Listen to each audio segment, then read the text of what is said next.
కోరిక అడిగారు. శివుడికి పూజ చేసి ఒక కోరిక అడిగారు.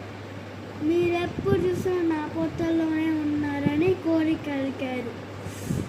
అన్నం నించిస్తూ నాట్యాలు అన్నీ చూసి అప్పుడు పార్వతీదేవి బాధపడినంత విష్ణు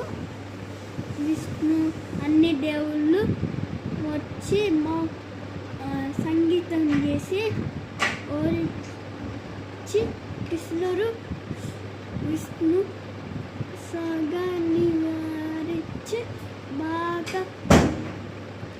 చాలా బాగా చేసి ఒక నంది కూడా వచ్చారు. ఒక కోరిక ఏం కోరిక కావాలంటే అరుక్కో అని చెప్పారు. కానీ దాని పక్కన నారద ఉన్నారు.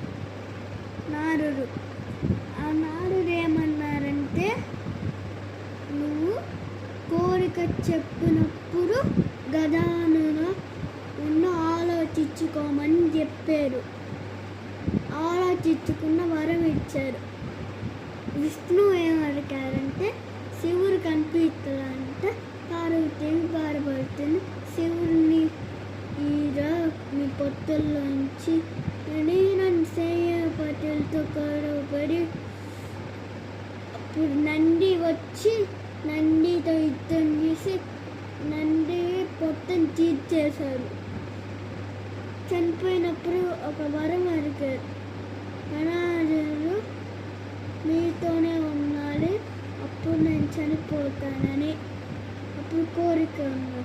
ఆత్మ లోపలికి వెళ్ళి తరాస్తు అని శివుడిచ్చారు. అది స్టోరీ. ఎవరు చెత్తలు చేస్తా శివుడు మంచోడు కాబట్టి అందరినీ కాపాడుతారు. దేవుళ్ళు మంచోళ్ళు. మళ్ళీ రేపు ఒక కథ చెప్తాను. ఈరోజుకి గజానుడు శివుడు విష్ణువుడు చెప్పాను. రేపు ఇంకో స్టోరీ చెప్తాను. దాని పేరు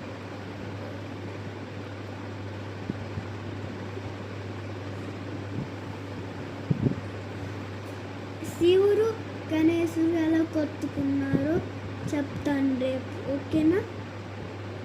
ఎలా ఫైట్ చేశారో శివుడికి ఒక తెలియదు. ఆయన పుత్రుని చంపుకున్న స్టోరీ నేను చెప్తాను. వారు తెలియదు. అది రేపు చెప్తాను. ఈరోజుకి బాయ్ గాయ్స్. రేపు కలుస్తాం.